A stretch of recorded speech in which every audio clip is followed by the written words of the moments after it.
desse encontro que vocês... Deixa eu tirar aqui, porque apareceu aqui um aviso aqui do Zoom, né? Essa oportunidade de estar aqui com vocês para, digamos assim, tentar discutir um pouco mais os temas, porque ali durante o congresso havia um limite de tempo que, gente, só quem fala que sabe da angústia, o Ricardo que participou, ele sabe como é bem angustiante você ter que receber aquelas perguntas ali de chofre, como se diz aqui no Ceará, né? E ali você tem que raciocinar rápido para encontrar uma resposta coerente, e depois você percebe que não respondeu do jeito que queria responder, tá entendendo? E aí vocês resolveram fazer essa retrospectiva aí do evento, eu espero ajudar, né? Eu quero que a Sônia e o Ricardo me orientem como é que é o método de trabalho de vocês, qual é o tempo, é uma roda de conversa. Eu já vou te explicar tudo, tá, André? Eu já vou falar tudo para você. A gente vai começar, então, oficialmente, já são 8h06, então nós vamos já estamos gravando, né, esse momento. Já vamos também pedir para a Ivone já dar um acesso no nosso canal do Facebook, porque hoje nós vamos começar direto no Face, que não vai ter música na abertura. Normalmente a gente começa aqui a transmissão no Face depois da abertura musical, tá? Hoje temos música no final só. Então, já estamos, né, ao vivo no Facebook. Vamos dar uma boa noite a todos, boa noite oficial, a mais uma reunião do Centro Espírita Allan Kardec de Santos. Já antes de iniciar, eu quero deixar aqui o convite para que vocês nos sigam, tanto no canal, no Facebook, como no nosso canal do YouTube, no Instagram. Nós ainda não temos Twitter, não, mas temos esses canais que já estão aí nos dando bastante espaço para divulgação. Segue a gente lá, acompanhe as nossas palestras. As palestras são todas gravadas e publicadas no YouTube. A gente já está com 77 palestras publicadas ali, são vários temas, vários palestrantes. Então, ali está um acervo bem grande, né? Um grande acervo de temas que serve para qualquer tipo de trabalho em grupo, né? De estudo, aprofundamento de qualquer um daqueles temas ali. Então, fica aí o nosso convite para que vocês acessem, deixem lá o like, se inscrevam no canal, porque aí a gente vai tendo visibilidade. A visibilidade não é para a nossa casa, é para o espiritismo, né? Para essa forma de pensar o espiritismo, livre pensador, laico, humanista e progressista, tá bom? Realmente, nós vamos hoje começar aqui uma atividade no nosso centro. Nós programamos a Márcia Rabani, que é a presidente, o Ricardo Nunes, que é o diretor de estudos, o Cavour, que é o apoio, né, no estudos, e eu, nós realmente tivemos a intenção de trazer esses temas do Congresso. Pegamos basicamente os expositores brasileiros, alguns deles, não foram todos, pois futuramente a gente vai trazer todos, né? Porque foi exatamente o que o nosso convidado de hoje falou. A gente sentiu no Congresso aquele gostinho do tema, né? E o tempo para respostas, tempo para as perguntas e respostas, não deixou aquele coisa de quero mais, né? Quero aprofundar isso. E lá no YouTube a gente via as perguntas, muitas perguntas interessantes que não dava tempo, não daria para responder, e também não teve um espaço para que o convidado, o expositor, depois respondesse as perguntas, né? Eu acho que faltou isso. Talvez fique aí uma sugestão para os próximos eventos online, que fique realmente um local, alguma coisa destinada para que o palestrante possa depois responder, ou tentar responder, né? A gente não tem resposta para tudo. Então, a ideia aqui do nosso mês, Ecos do Congresso, é trazer o expositor, trazer aquela apresentação que foi feita, que foi gravada, e foi passada no Congresso, no 23º Congresso da CEPA, Associação Espírita Internacional, que ocorreu agora no mês de outubro. Então, nós vamos trazer os expositores brasileiros, vão apresentar aqueles minutos, são 15 minutos de vídeo gravado, e aí, como nós convidamos o palestrante, né, o expositor, para ficar aqui hoje conversando com a gente, um bate-papo, em troca de ideias, perguntas e respostas, com um pouquinho mais de tempo, sem aquele estresse, né, do ao vivo, né, foi muito, eu tenho certeza, depois eu vou perguntar de novo para o André, que foi realmente muito estressante, um desafio muito grande para todos os expositores, né, foi bem interessante e tenho certeza que foi bem estressante. Mas antes de a gente começar, eu quero passar, a Rita vai colocar para a gente aí, então, como é que ficou o nosso programa daqui até dezembro, tá? Ela vai colocar para a gente o cartaz geral, e ficou com esse tema Ecos do Congresso, e aí nós, de 3 de novembro a 15 de dezembro. Nós convidamos, em princípio, o André Luiz Bezerra Borges dos Santos, não falei o nome completo, mas a gente vai falar já já, que vai trazer para a gente hoje o tema Espiritismo e a Agenda Global para o Desenvolvimento Sustentável. Na sequência, teremos Mauro Espínola, dia 10 de novembro, com propostas para um mundo mais solidário. Depois, dia 17 de novembro, Milton Medran, com a função social da propriedade. Dia 24 de novembro, nossa amiga Maria Cristina Zaina vai trazer para a gente o tema Espiritismo e o Gênero, Transsexualidade. Dia 1º de dezembro, convidamos o Eduardo Valério e vamos apresentar na exposição sobre racismo e espiritismo. Dia 8 de dezembro, Luiz Signatis vai trazer aí o tema O Suicídio e sua relação com a anomia socioespiritual das sociedades contemporâneas. Esse título está excepcional. A gente lê tudo isso e ele explica direitinho o que é tudo isso. E para terminar, dia 15 de dezembro, a gente vai trazer a exposição do Juan Antônio Torrijo Latorre, que é sobre a arte. Ele é o único que não é o brasileiro, né? Mas a Rita e eu, nós estamos fazendo ali uma tradução, já com autorização dele, ele não vai poder participar, porque ele é da Espanha, está na Espanha. Nossa atividade aqui é às 8 da noite, lá já é meia-noite, 1h da manhã, ele mesmo disse que não teria condições de participar. Mas eu falei, depois a gente vai explicar, que a gente vai mandar para ele algumas perguntas, e ele vai gravar essas perguntas e vai nos mandar depois, tá bom? Então, nós vamos fazer ali no dia 15 de dezembro, o encerramento, falando sobre a arte. E esse dia 15 de dezembro vai ser a nossa última reunião do ano, virtual, né? Vamos encerrar somente virtual. E aí, já para janeiro de 2022, a gente já vai trazer atividades presenciais e também virtuais. Nós vamos fazer o modelo híbrido, que é isso que vai significar, quando a gente divulgou que a partir de janeiro vai ser híbrido, nós vamos estar lá dentro do Centro Espírita Allan Kardec, também com o Zoom, e compartilhando com os amigos de fora, e tanto expositores presentes, como expositores distantes, e vai ser uma experiência aí bem interessante, que vamos voltar, então, aos poucos, para a atividade presencial, tá? Mas aí a gente vai falando, né? A Márcia vai falar mais, a gente daqui até 15 de dezembro, a gente vai falar direitinho o que vai acontecer em janeiro de 2022 no Centro Espírita Allan Kardec. A atividade da semana que vem, então, Rita, coloca para a gente destacar que quem vai falar para a gente é o nosso convidado, que é o Mauro Espínola. Então, a gente vai trazer essa palestra na semana que vem, propostas para um mundo mais solidário, ok? Hoje, como o nosso tema do André Luiz Bezerra, que a Márcia vai falar, eu queria só dizer para vocês que é um tema que coincide, né, com o que está acontecendo lá na Europa, um movimento aí relacionado à questão da sustentabilidade, né, que nós temos aí um representante fazendo a gente passar vergonha lá, mas isso é outra coisa. Márcia, eu passo para você, então, para fazer a apresentação. Vergonha alheia até de longe, né, Sandra? Bom, gente, quem chegou, né, por volta de...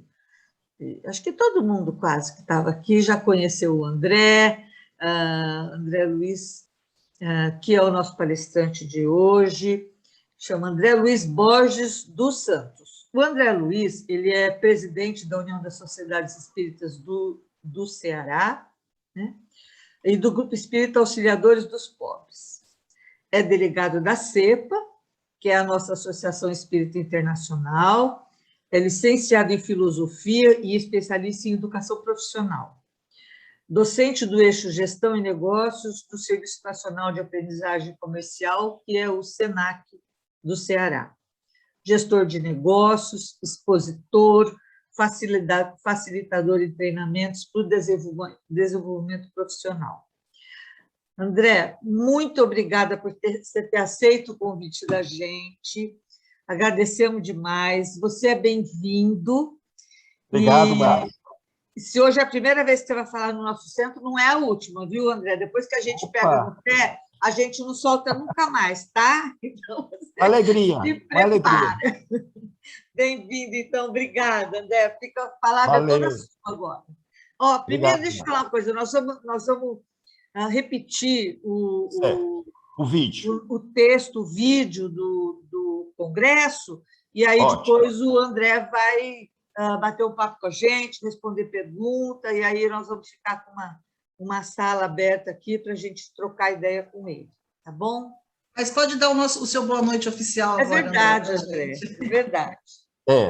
Então, alegria muito grande, Márcia, e todos os demais, de estar aqui nesse encontro fraterno entre amigos de ideal espírita, trocando ideias significativas que possa proporcionar, de alguma forma, no meu caso aqui especial, nessa noite de hoje, a intenção é de provocativa, né, de proporcionar alguma prática dentro das nossas vivências espíritas. Então, com muita alegria, com muita honra, fiz questão, né, de estar aqui com vocês, de participar pela primeira vez desse encontro, e é só alegria. Vamos ver o que é que eu posso contribuir.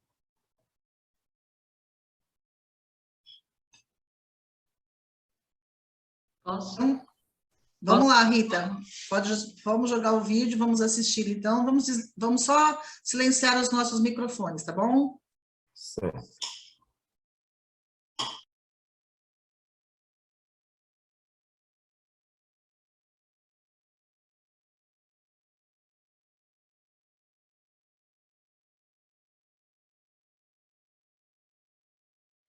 Nossas saudações a todos e a todas congressistas que nos dão a honra e a alegria de compartilhar nosso pensamento neste momento em que somos conclamados à reflexão e, sobretudo, à ação ante os desafios humanos. Compete aos espíritas propor ou formular discussões sobre o futuro da humanidade. Em caso afirmativo, qual o papel caberá aos espíritas da atualidade na construção do século XXI? Qual futuro aspiramos e desejamos? O Espiritismo, elaborado por Allan Kardec, nos deixou algum legado que possa conduzir a presente geração espírita no caminho do progresso da humanidade, conforme proposto pelos organismos internacionais da atualidade? A agenda mundial está alinhada ao pensamento espírita? Ou cabe aos espíritas o alinhamento à agenda mundial? É desafiador responder às indagações propostas. O objetivo, ao propormos as questões introdutórias, é a de refletir e provocar inquietação, tomada de consciência e atitude engajadora dos movimentos humanitários neste tempo de incertezas e aparentes retrocessos dos valores que deveriam dignificar a experiência humana. Nos dias atuais, quando se fala em agenda mundial, nos perguntamos se no passado encontramos os princípios que irão paulatinamente influenciar a civilização humana. E neste olhar, pelo retrovisor do tempo, localizamos o momento da história contemporânea que nos parece sinalizar com o início das transformações que hoje nos coloca como observadores e atores simultaneamente de um mundo que parece agonizar. Quais ideais tiveram sua gênese no passado relativamente recente e que constituem os pilares para o desenvolvimento do século XXI? Em nosso entendimento, a trilogia revolucionária francesa do século XVIII constitui os pilares da nova ordem mundial: liberté, égalité, fraternité. Para comprovar nossa tese, precisamos repassar, numa breve retrospectiva histórica, os fatos marcantes desencadeados por essa trilogia. Vejamos como tem sido a construção do futuro, inicialmente, relembrando os séculos XVIII ao XX, na qual foram marcados pelos movimentos de emancipação política das colônias da América do Norte, do Sul, da África e Ásia, em relação às potências colonizadoras europeias, sobressaltando a luta pela abolição do trabalho escravo e a luta da emancipação da mulher.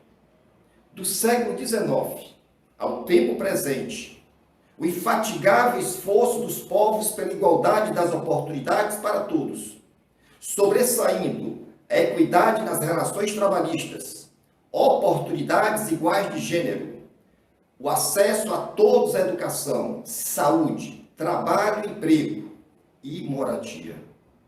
Observa-se gradual inclusão dos grupos sociais historicamente excluídos no processo de garantia dos direitos básicos à vida.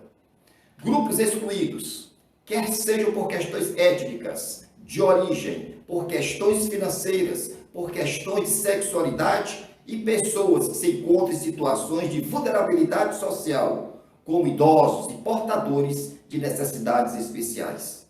Após a deflagração das bombas atômicas nas cidades japonesas de Hiroshima e Nagasaki, e o período seguinte, intitulado Guerra Fria, entre as superpotências dos Estados Unidos e a extinta União Soviética, a consciência humana bruscamente atormentada com a possibilidade da extinção humana.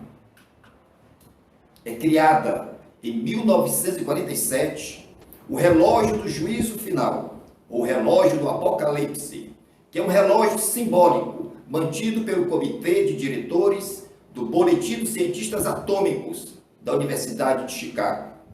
O dispositivo utiliza uma analogia onde a raça humana está a minutos para a meia-noite, onde a meia-noite representa a destruição por uma guerra nuclear.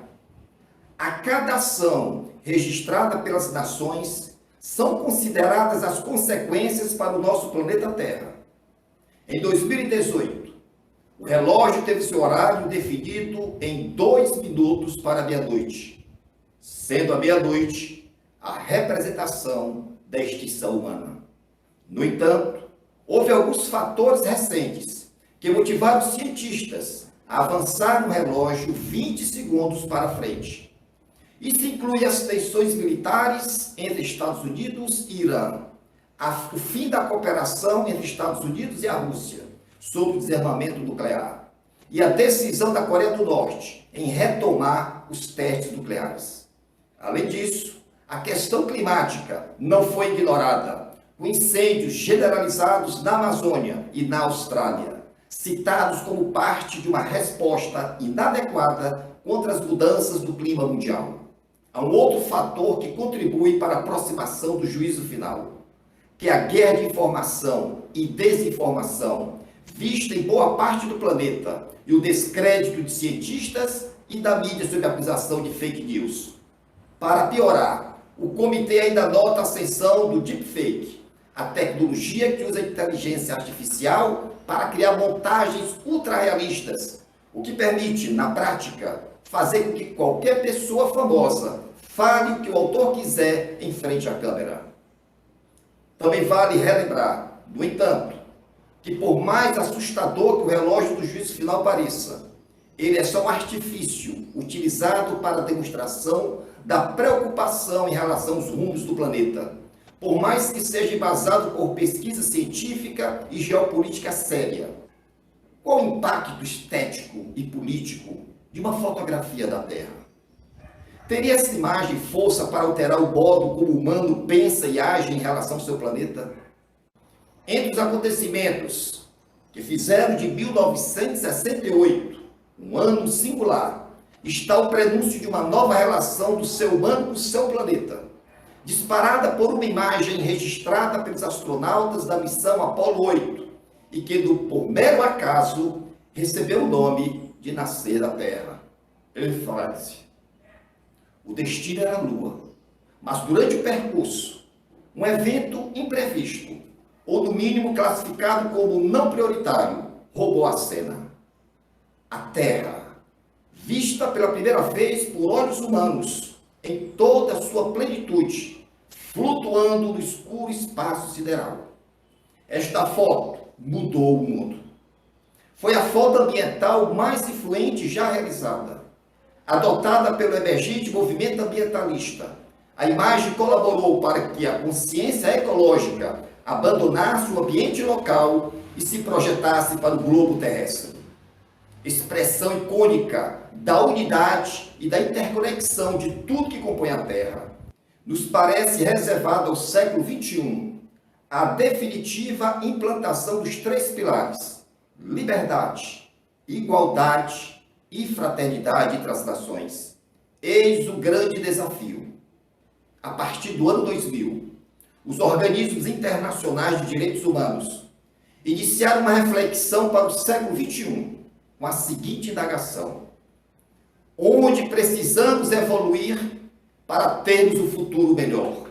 Ante estes cenários, que constituíram a realidade do nosso planeta nos últimos 76 anos, a Organização das Nações Unidas, em 2016, propôs aos líderes mundiais 17 Objetivos de Desenvolvimento Sustentável, ODS, e suas 169 metas, para que, coletivamente, a humanidade pudesse dissociar o crescimento econômico da pobreza, da desigualdade e das mudanças climáticas. Este último tópico é possível com as construções sustentáveis. Os 17 objetivos vão desde acabar com a fome até a promover sociedades pacíficas e inclusivas, e cada um possui metas detalhadas a serem alcançadas nos próximos 15 anos. Os objetivos são: 1. Erradicação da pobreza. 2. Fome zero e agricultura. 3. Saúde e bem-estar. 4. Educação de qualidade. 5. Igualdade de gênero. 6. Água limpa e saneamento. 7. Energia limpa e acessível. 8. Trabalho decente e crescimento econômico. 9. Inovação e infraestrutura. 10. Redução das desigualdades. 11. Cidades e comunidades sustentáveis. 12. Consumo e produção responsáveis. 13. Ação contra a mudança global do clima. 14. Vida na água. 15. Vida terrestre. 16. Paz, justiça e instituições eficazes. 17. Parcerias e meios de implementação. De acordo com o relatório 2020 das ODS, o mundo está progredindo de forma irregular e insuficiente em áreas como a melhora da saúde materna e infantil, aumento da representação das mulheres no governo e expansão do acesso à eletricidade. A má notícia é que também houve um aumento da insegurança alimentar, das persistentes e generalizadas desigualdades e da deterioração do meio ambiente natural. Diante deste cenário, a contribuição dos pilares sustentáveis é ainda mais significativa. Eles são uma oportunidade de economizar energia, água e emissões de carbono, além de educar, criar empregos, fortalecer comunidades, melhorar a saúde e o bem-estar, entre outros benefícios. O Espiritismo, elaborado por Allan Kardec, nos deixou algum legado que possa conduzir a presente geração espírita no caminho do progresso da humanidade, conforme proposto pelos organismos internacionais da atualidade? A resposta para os estudiosos do Espiritismo é um sonoro sim. Cerca de 143 anos antes que os organismos internacionais iniciassem as discussões sobre o futuro da humanidade, o professor Hipólito Leon Denisard Rivaio, com a publicação da sua primeira obra espírita, no dia 18 de abril de 1857, em Paris, com o pseudônimo de Allan Kardec, lançou as bases de uma filosofia espiritualista antecipadora das ideias progressistas da atualidade. Claramente observamos na terceira parte de O Livro dos Espíritos a trilogia revolucionária francesa do século XVIII, que, em nosso entendimento, constitui os pilares da nova ordem mundial: liberté, égalité, fraternité. Inegavelmente, Allan Kardec formula muitas indagações desta parte do livro, juntamente com as mentes desencarnadas, lançando sementes progressistas que nos convoca ao engajamento na construção de um mundo regenerado no presente histórico. Inúmeros trechos da obra nos dão a chave do engajamento consciente na transformação para um mundo melhor. Vejamos alguns trechos. Relembremos a questão 806, formula Kardec, a desigualdade das condições sociais é uma lei da natureza? As inteligências desencarnadas responderam, não. Ela é obra do homem e não de Deus. Na 808, Allan Kardec traz as questões da desigualdade das riquezas. A desigualdade das riquezas não se origina da desigualdade das faculdades, que dá a uns mais meios de adquirir bens do que outros? A resposta é impressionante. Haja visto que se refere à gangrena da corrupção. Sim e não. E da astúcia? E do roubo? O que dizes disto? A pergunta e resposta 817 coloca o pensamento espírita na vanguarda dos movimentos sociais da época. O homem e a mulher são iguais diante de Deus e possuem os mesmos direitos? Respondem os espíritos. Deus não concedeu a ambos a inteligência do bem e do mal e a faculdade de progredir? Naturalmente que na linguagem científica atual, diríamos que os processos evolutivos desenvolveram a inteligência. Na 875, respondem sobre a justiça. A justiça consiste no respeito aos direitos de cada um, reforçada pela resposta 812, quando somos exortados à ação. Os homens se entenderão quando praticarem a lei de justiça. Os princípios de fraternidade universal na questão 825. Todos vós tendes necessidades uns dos outros, tanto os pequenos quanto os grandes. A questão moral é respondida na 863. São os homens que fazem os costumes sociais e não Deus. Se a eles se submetem, é porque isso lhes convém. E aí daí é um ato do seu livre-arbítrio, visto que, se o quisessem, poderiam dela se libertar. Compete, sim, aos espíritas da atualidade propor e formular discussões sobre o futuro da humanidade. A agenda mundial está alinhada ao pensamento espírita e cabe aos espíritas da atualidade o alinhamento com a agenda mundial. Aspiramos e desejamos um mundo melhor, mais justo, tolerante, de igual oportunidade para todos, mais fraterno, mais espiritualizado. O que posso fazer? Pergunte a si mesmo, responda e acha.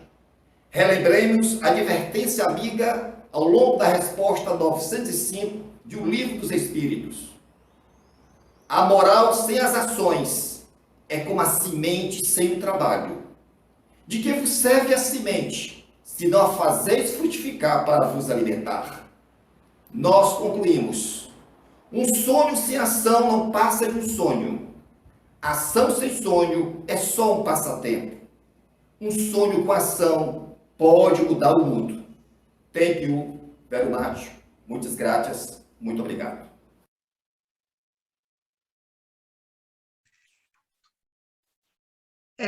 Nossa, essa sua fala foi excelente, assim, sabe? Foi uma das que eu mais, assim, admirei, eu adorei mesmo. Então, para a gente continuar, André, cadê você? Eu vou pedir para você, primeiro, falar mais o que você gostaria de falar sobre o tema, né?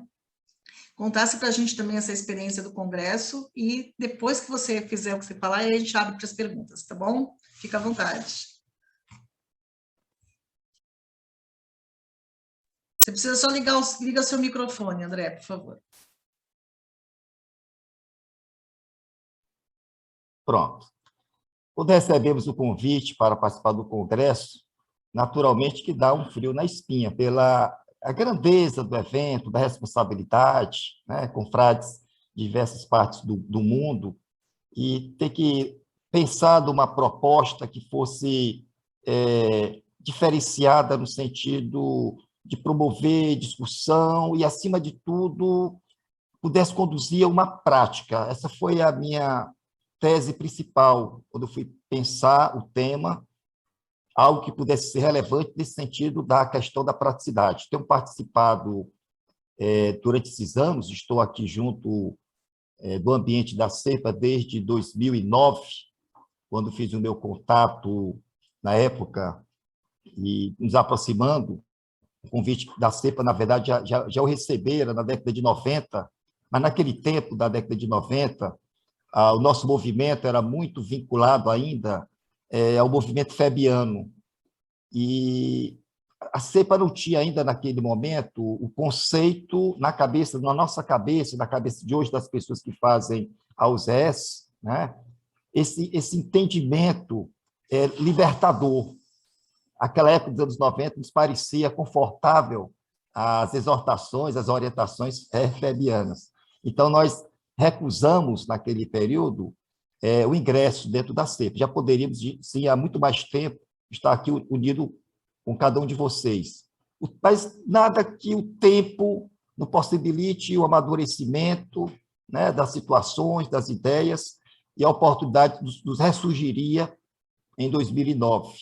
E de lá para cá, nos deu a oportunidade de participar de vários encontros, já participei do Congresso de Santos, de vários encontros nacionais, da Paraíba, né? Aqui em Fortaleza já fizemos 2 eventos, aqui em Fortaleza, e estive no Rio Grande do Sul, participando também lá do 3º Encontro Nacional, e observei muitos debates nas redes sociais também, tanto... agora não me lembro bem das redes sociais aqui da CEPA, mas acho que me ajude aí, eu acho que por e-mail, né? Tinha muita discussão por e-mail também, algum tempo atrás. Temos uma lista por e-mail, agora também temos pelo WhatsApp, né? Uma lista de debates mesmo, né? Tinha uma lista de debates, e teve sempre uma coisa que, de certa forma, me deixou sempre muito apreensivo, é que sempre me pareceu assim, não me leve a mal, tá? Algumas palavras que eu vi a falar aqui no encontro de bom coração, tá? Mas parecia muito mais desafios intelectuais, né? Eu sempre me deparei, às vezes que eu tentei assim colocar algum tipo de argumentação, chovia 100 contra. Então parecia mais cada um com uma espada, que é a língua, querem desferir o golpe mais intelectual sobre o outro, né? Então, isso, de certa forma, inibe um ambiente de criação de ideias. O ambiente de criação de ideias ela não pode ser assim, hostilizada. Ela tem que ser analisada, tá certo? As pessoas podem até, obviamente, cada um tem seu pensamento, mas é necessário ter tanto um espírito de cordialidade, né? Na hora de uma divergência. Eu posso divergir de você sem dizer eu estou divergindo de você, simplesmente colocando meu pensamento, minha forma de pensar. E com isso tudo, eu percebi que havia uma necessidade, e há uma necessidade, do nosso ambiente da CEPA Brasil, das casas espíritas, todas vinculadas, de transformar muitos dos nossos discursos em ações, em práticas. Há muito discurso importante, há muito material, inclusive, em produção literária, muito boas, sem dúvida nenhuma, em artigos, né, de jornais, em artigos digitais, livros publicados, tá? Excelentes palestras, encontros, mas eu vinha sentindo a necessidade de uma coisa chamada ação, implementação. Falamos muito em ser progressistas, né? Alinhados com as ideias mais contemporâneas, mas uma necessidade de fazer parte desse mundo real, do planeta que a gente vive. Vi, sim, claro que vi o esforço da CEPA Brasil, na gestão da Alcione, por exemplo, um esforço muito grande de ter uma comissão nossa em Brasília, né, dentro da área da saúde, acho que até a Sandra participou também dessas comissões, era um esforço real, concreto, mas era outro governo, né, que permitia essas experiências, né? E é isso, ali era o caminho, tá? E quando surgiu, então, o Congresso, desse momento, esse momento histórico, eu percebi que existe já em andamento projetos para o nosso planeta, que goste ou que não goste, que tenha crítica ou que não tenha crítica, mas eu preciso tirar o chapéu, eu particularmente, as iniciativas da ONU, né, da Organização das Nações Unidas. Pode ser que daqui a 10 anos a ONU deixe de existir, mas, na minha concepção, é necessário, doravante, sempre existir outros organismos que venham dar continuidade aos projetos planetários. Em sala de aula, eu costumo dizer para meus alunos, até para surpresa deles, porque a maioria são de religiões católicas, protestantes. Lógico, eles não sabem que eu sou espírita, não preciso dizer que sou espírita, né? Trago as ideias de uma forma sutil, né? Até para sentir os impactos, e sempre coloquei para eles algo do tipo que já está na hora das pessoas se olharem, não como cidadão de Santos, de Fortaleza, do Brasil, mas cidadãos universais. Não é nem planetário, é universal, né? E aqui a gente faz parte de um cosmos, né? E o nosso planeta é, na verdade, uma espécie assim, de uma habitação que está transitando entre os mundos e surgindo, então, uma responsabilidade planetária, sim. A nossa visão tem que ser planetária. Tudo que nós fazemos afeta, de alguma forma, ao nosso meio, né? Ao nosso ambiente. Então, quando comecei a acompanhar as minhas aulas do SENAC, já desde 2010 aproximadamente, comecei a trazer para a sala de aula, porque é uma das marcas formativas do SENAC, é a atitude sustentável. Tem várias marcas de formação, o SENAC hoje trabalha a formação profissional, mas aliada à formação cidadã, é o profissional cidadão. Então, todas as questões que apareceram no Congresso aparecem já na minha vida cotidiana nesses últimos 10 anos, lidando com jovens, adolescentes, adultos, várias faixas de idade, várias.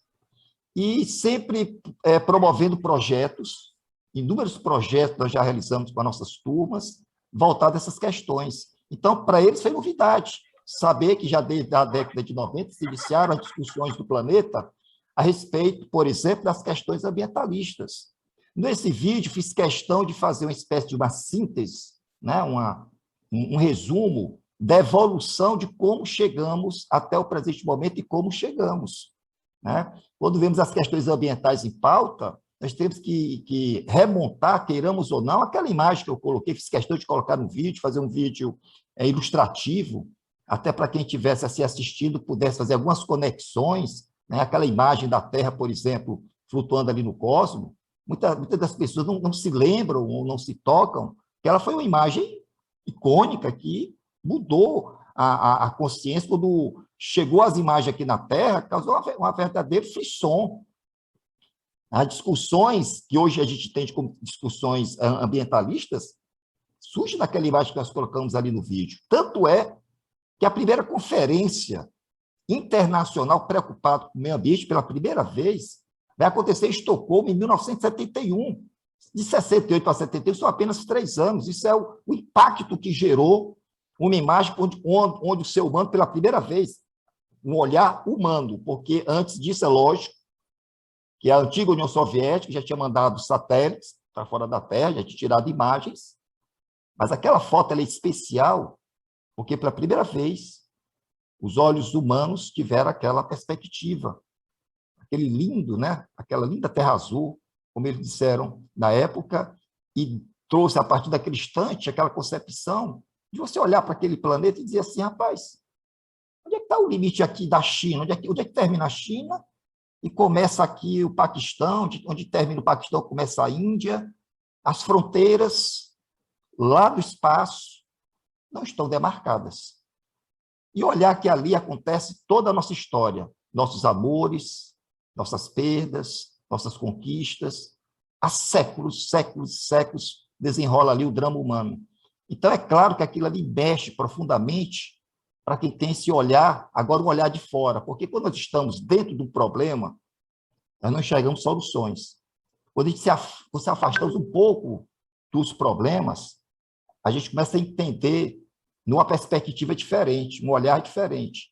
E ali começa de fato, de verdade, uma transformação planetária. Eis aí a gênese, né, da nossa temática, e tendo a consciência que os organismos internacionais começaram, sim, numa luta que todos que estão aqui nessa live sabem dos desafios de trazer toda essa discussão a nível geral. As COP, que é as Conferências das Partes, que vai surgir, por incrível que pareça, a partir, porque depois de 71, a próxima grande conferência internacional vai acontecer de uma forma muito significativa aqui no Brasil. A Eco 92, vocês se lembram da Eco 92? Aquela época foi tão importante para a humanidade, ela foi tão... os temas, as discussões, que gerou, a partir dali, anualmente, conferências internacionais chamadas as COPs, todos os anos. Mas o que é que acontece?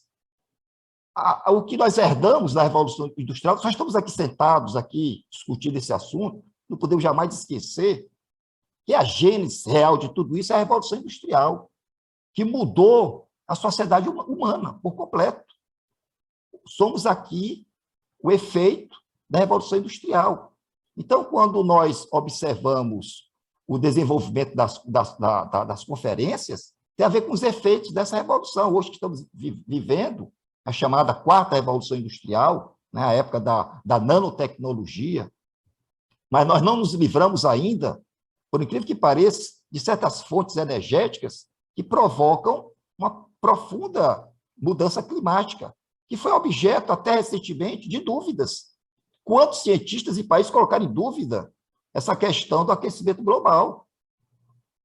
E aí, o que é que nós vamos observar na década de 90 e os primeiros 10 anos do século XXI? Países poderosos, como os Estados Unidos, Austrália e países aliados dos americanos, mas aí eu tenho que excluir algumas outras nações, eu tenho que tirar aí da história do Canadá, por exemplo, os países europeus, não assinavam os tratados. Se vocês puderem estudar as COP, da primeira que surgiu até de 2015, os Estados Unidos não assinaram nenhum tratado de cooperação internacional, porque acreditavam que se assinasse ia comprometer o capitalismo americano. Foi no mandato do Barack Obama que, pela primeira vez na história, ele foi lá e assinou, se comprometendo com as questões de emissões globais a partir lá dos Estados Unidos. Foi tão forte, tão icônico a presença do Barack Obama através dos Estados Unidos, que quando ele vai se despedir do poder, ele vai se encontrar com a grande ministra da Alemanha, a Merkel, né? Ela chora. Ela se despede chorando, porque sabe que está perdendo um grande aliado dessa transformação do mundo. Essa mulher extraordinária, que estava trabalhando grandes ideias, interessante que ela é de partido de direita, mas tem pensamento de esquerda. Né? Com as grandes transformações, ela chora, ela sabe que vai perder um grande aliado de transformação mundial, e não deu outra, né? Você já sabe que entrou no lugar, e a primeira coisa que o Trump vai fazer é o rompimento com os acordos internacionais. Mas, apesar disso, o mundo não para. Eu quero que vocês entendam que não há mais retorno, não tem mais volta, não há mais retorno. Já há muitos compromissos. Gente, diariamente, instituições do mundo inteiro estão se reunindo, organizações estatais, empresas, não só públicas, mas privadas, as organizações não governamentais, nesse instante, estão tentando colocar em prática essas ODS, esses Objetivos do Desenvolvimento Sustentável, que está sofrendo evolução. Se vocês pegarem as primeiras que surgiram no começo do século, elas tinham, só para dar um exemplo aqui para vocês entenderem, tá? No começo do século, por exemplo, se falava em educação. Mas sabe a educação que se falava quando os organismos internacionais trouxeram para o voto do ano 2000? Era a educação básica. Já era suficiente naquele momento se até 2015 o mundo inteiro estivesse todo mundo alfabetizado. Eram as grandes metas. Mas quando você pega os objetivos atuais, vão muito, muito mais além do que essa perspectiva. É todos os níveis, gente. Todos os níveis, até a faculdade, com qualidade, para o mundo inteiro. Eu peguei, lógico que a conferência não permitia. Quando eu fiz a minha primeira gravação, gente, foram quase 30 minutos. Eu tive que fazer uma ginástica mirabolante para cortar um bocado de coisa para ficar 15 minutos. Porque tem muita informação e estava falando aqui com vocês, pedir, quase solicitar, que não deixe morrer essas ideias. As ideias também morrem, né? Assim como os corpos morrem, as ideias também morrem, né? A nossa responsabilidade, as grandes ideias, a gente cultivar como se cultiva um jardim, né? Adubando, cuidando, para que dê seus resultados. Mas quando eu vejo algumas informações que foram muito fortes, como, por exemplo, se vocês terem uma noção, o que é que eu estou tentando dizer? O ano é 1998, presta atenção, 1998. Naquele momento, a conclusão que chegou à Organização das Nações Unidas foi o seguinte: se os países do mundo inteiro contribuírem com 6 bilhões, 1998, isso não apareceu na minha conferência, porque não dava tempo de trazer esses detalhes, hoje vocês estão me dando essa oportunidade, aproveito e falo, tá? 1998, finalzinho do século XX, a ONU fez vários estudos para determinar a praticidade de implementação desses objetivos. E eles perceberam que com 6 bilhões de dólares, resolveria a educação básica do mundo inteiro. Resolveria a educação básica do mundo inteiro com 6 bilhões. Nesse ano, 1998, os Estados Unidos, só os Estados Unidos, gastou 8 bilhões com cosméticos. Só os Estados Unidos gastou 8 bilhões com cosméticos. 6, se os países tivessem unidos, acabaria no mundo inteiro, teria dado educação básica para o mundo inteiro, para a África, para a Ásia, para a América, para todo mundo. Ficaram estarrecidos, porque a pergunta que se fazia na época dos céticos, tem dinheiro para implementar essas mudanças do mundo? Dá para transformar o mundo? Para transformar o mundo tem que ter dinheiro. Só em cosméticos, os americanos gastaram 8 bilhões. Então, a ONU chegou a essa conclusão: tem dinheiro de sobra. Se o ser humano tiver vontade política, querer político, o mundo se transforma rapidinho. Vou dar outro exemplo para vocês dessas loucuras que é esse nosso mundo que a gente vive. Na Europa, agora eu vou falar da Europa, tá certo? Eles fizeram um cálculo, a ONU entendeu que se tivesse 9 bilhões, preste atenção, 9 bilhões, resolveria toda a problemática de água e saneamento básico no mundo inteiro, gente. Gente, preste atenção, 9 bilhões em 1998 teria resolvido todo o problema de água e saneamento básico do mundo. E perguntaram, e tem esse dinheiro? Naquele ano, 1998, na Europa, se gastou 11 bilhões com sorvete. Vou repetir, 11 bilhões com sorvete. Sorvete, 11 bilhões. E com 9, o mundo inteiro teria água e saneamento básico. Então, deixou claríssimo para os organismos internacionais que tudo é absolutamente viável, mas seria necessário escalar o Everest para conscientizar, mobilizar todas as pessoas e instituições, quer seja públicas, quer seja privadas, para essa transformação do mundo. Dinheiro tem. Então, diante desse quadro, desse cenário, foi que nós entendemos que era importante trazer para o Congresso, que traz um aspecto internacional. Estava sendo, então, nosso primeiro congresso realmente, né, internacional, que quanta alegria, quanta honra, né, de fazer parte desse momento histórico, desse evento, ver agora os países da Europa junto aqui com a CEPA, agora a CEPA internacional, e esses movimentos, esses assuntos que nós estamos tratando, é soberbamente conhecido ali na Europa, nos Estados Unidos, aqui no Brasil, para quem lida com os temas, tem que se tornar conhecido de todo mundo. A ideia é exatamente essa. O que nós estamos conversando aqui é para chegar na escola, é para chegar em todos os recantos. Esse é o grande desafio. Lutarmos. Aí você vai me dizer assim, mas aí esses objetivos estão até 2030. Até lá a coisa não vai acontecer. Só que a experiência desses organismos já percebeu que o processo é formiguinha, gente, é formiguinha. Não tem retorno, não há mais retorno, é para frente. O mundo vai se transformar. Apesar de todos os retrocessos, de tentativas de burlar, não há dúvida nenhuma que a coisa vai para frente. Tá? Quando chegar em 2030, serão renovados os objetivos. O ser humano vai ser novamente convocado a atingir suas metas.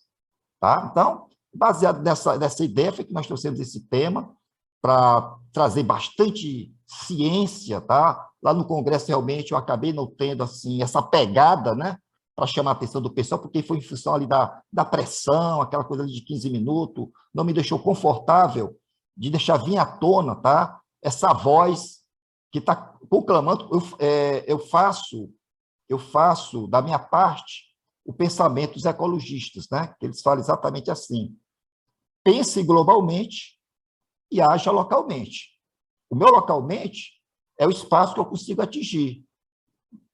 A escola, da minha casa, do meu bairro, dos seis espíritos, que hoje eu tenho a alegria, né, de estar administrando ali a UZS. A UZS tem centro espírito interior, capital, tentar fazer esse trabalho com todo mundo, tentar transformar nossas casas espíritas em células vivas da sociedade, né, tendo seu papel, do seu trabalho espírita, mas também soberbamente antenados com as questões da atualidade, contribuindo na medida do possível, né? Afinal de contas, uma colmeia é fruto do trabalho de cada abelha, né? O formigueiro, cada formiga, mas todo trabalhando harmonicamente, com o mesmo objetivo, com a mesma vontade, dá para construir muita coisa.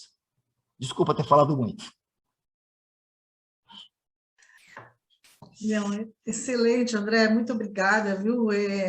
Essa complementação, vamos dizer assim, acho que ficou lá meio parado, né? Engasgado para você.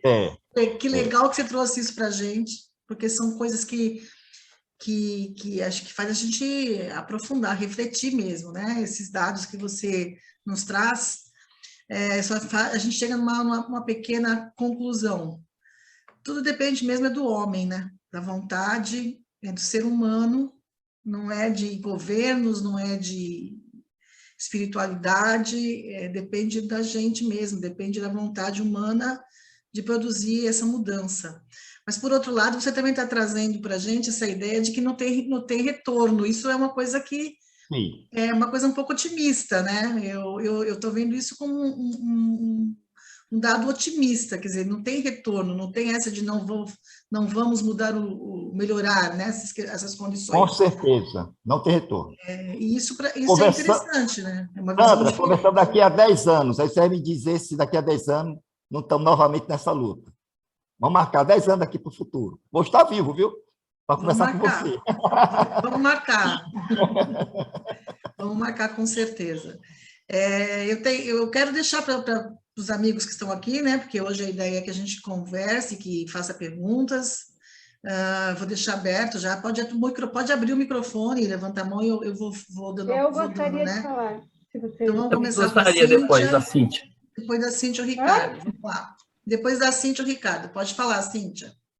Não, eu achei ótima a sua colocação, né, de que nós temos uma grande responsabilidade, porque às vezes a gente fica tão preocupado com as políticas, é lógico que elas são importantes, mas o que eu vejo nos trabalhos que eu faço no meio ambiente aqui na minha região é que a população ela não tem esse compromisso e ela não se sente responsável.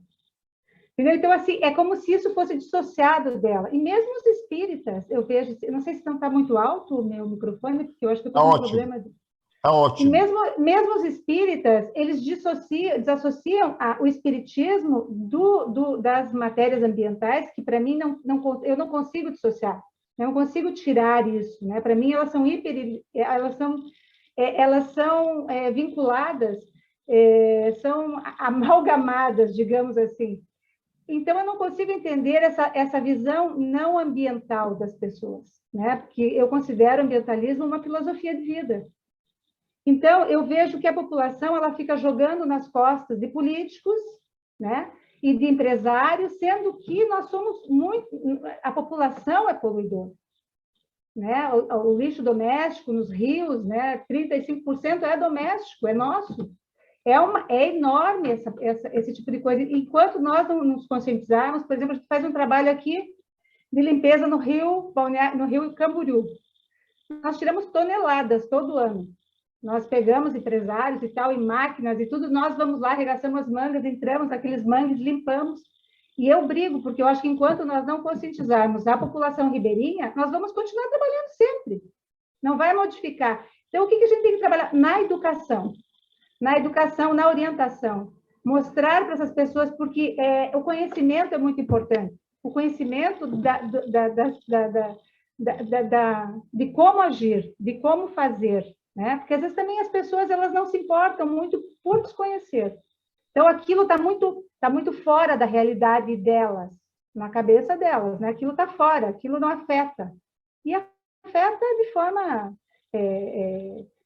e você fala que é irreversível, eu também acho que isso afeta, não tem um retorno ao status quo, né? Tanto na evolução, quanto no conseguir colocar o meio ambiente como era. Também nem vale a pena, porque a gente não vai nunca nem conseguir sobreviver nesse meio. Mas a gente tem que, pelo menos, achar pontes de sustentabilidade para nós conseguirmos manter, né, a nossa vida tranquila e confortável sem depredar. Mas adorei, eu tenho a mesma linha que você de pensamento, achei fantástico, obrigada. Desculpe aqui, porque eu também às vezes me empolgo, né? Se me permite um adendo, eu sei que o Ricardo quer também participar. Ricardo, se me permite fazer um adendo à fala da Cíntia? Obrigado, tá? Cíntia, pode falar, pode ir. Fica à vontade, pronto. Pode falar. Cíntia, exatamente isso, meu pensamento, né? Como você acabou de colocar, porque esse trabalho de conscientização ele só funciona, na minha concepção, como docente, tá? Há muitos anos como docente, consciência e prática, tem que caminhar juntas, sabe, Cíntia? Essa conscientização não é só palestra, não é isso, não. É isso e já trabalha juntamente uma ação. Eu vou dar aqui um exemplo para você entender. Aí em São Paulo tem uma rede de shopping, tem um shopping aí, que eu não sei, em São Paulo, né? Não é em Santos, em São Paulo. Mas ele começou lá em Pernambuco. Eu estou falando do senhor João Paes Mendonça. Ele tinha um supermercado lá em Pernambuco, em Recife, chamado Bom Preço. Tá certo? Bom Preço. Conheci o Bom Preço quando eu fazia consultoria em Recife, conheci lá o seu João Carlos. Né? No ano 2000, o seu João Carlos vendeu o Bom Preço para o maior varejo do mundo, chamado Walmart. Você deve conhecer, né? O pessoal aqui da sala sabe quem é o Walmart, o maior varejo do mundo. Cíntia, e cada um aqui da sala, se você recebesse milhões dessa venda, o que você faria da sua vida já aos 75 anos de idade? Ia viajar? Comprar uma mansão? O que você ia fazer? Ia se deitar na sua rede e dormir aqui no Ceará, olhando o mar? Tu já está com a idade avançada, tu vendeu um negócio que ao longo de décadas foi um sacrifício, né, como empresário, tá? O que você faria? Você sabe o que o seu João fez? Ele olhou para Recife, escolheu uma das comunidades mais pobres e disse, eu vou construir um shopping aqui dentro. Você é um louco. Eu vou construir um shopping aqui em Recife. Ele construiu um shopping dentro de uma comunidade, uma favela, como se diz aí em outras regiões do país. E ele urbanizou toda a região. E ele disse, sabe quem é que vai trabalhar aqui dentro desse shopping? É o pessoal aqui da comunidade. E como é que eu vou fazer isso? Eu vou fazer parcerias. Primeiro, eu vou montar uma escola. Gente, é curioso. Quando ele começou a levantar o primeiro rio-mar, que tem aí em São Paulo, Rio-Mar São Paulo, a primeira coisa que ele fez ao levantar o primeiro tijolo, gente, foi a construção de uma escola profissionalizante. Foi uma escola profissionalizante. Eu tive a honra aqui em Fortaleza, porque quando ele teve sucesso em Recife, foi para Alagoas, chegou em São Paulo, agora eu vou para Fortaleza. Eu tenho que ter um Rio-Mar em Fortaleza. Ele pegou o helicóptero dele e ficou circulando, e rapaz, que local é aquele ali? Aquela favela ali? Não, esse aqui é o Pau Fininho. Eu vou construir. E que local grandão é aquele ali? Não, aqui antigamente era a Brahma. Fábrica Brahma, que agora está no Parque Industrial. Vou comprar isso aí tudinho, vou fazer meu shopping aqui. Quando ele levantou o shopping, a primeira coisa que ele fez foi uma parceria com o Senac. Por onde ele vai, ele faz parceria com o Senac. Quando eu comecei a entrar, ele constrói assim, ele começa em janeiro a construção Em outubro, no aniversário da mulher dele, ele inaugura o shopping. Em 10 meses, ele constrói o shopping. Todo no modelo sustentável. Tudo que você puder entrar é fantástico o modelo do Rio Mar. Tudo é sustentabilidade. Mas a primeira coisa que ele constrói é a escola. Chamou o Senai, que é a indústria, e chamou o Senac, que é o comércio. Eu entrei naquelas obras com chapéu de proteção, com bota, porque tinha que entrar todos os equipamentos de proteção individual. Então, posso dizer que participei daquela construção daquele shopping. Eu fui formar, gente, o cidadão ali da região. Ele disse assim, olha, no raio de 5 quilômetros, eu irei dar educação para esse povo aqui da região. E lá eu ministrei curso de tudo que vocês possam imaginar. Desde o taxista, vendedores, atendimento a público, supermercado, assistente administrativo. Vocês puderem imaginar, eu e a equipe de professores do Senac, nós fizemos esse trabalho. Naquele ano, 2014, outubro, era inaugurado o shopping, gente. Será que tem coisa dá mais orgulho para a gente do que ver todo aquele pessoal que está no atendimento, é da comunidade, que o ricão está entrando lá no shopping, todo bonitão, né? O carrão. Mas quem vai atender é o pessoal da comunidade, só que agora educados, sabe se comunicar, sabe prestar um serviço de qualidade. O ricão vai nem perceber que está sendo atendido pelo povão da comunidade. E o interessante é que, na época, os alunos iam para a sala de aula e a marginalidade do local ia assaltar os próprios jovens da comunidade. Aí ele disse assim para o governador, bora botar aqui uma delegacia aqui no bairro, vamos. O governador, para não gastar dinheiro com delegacia, não.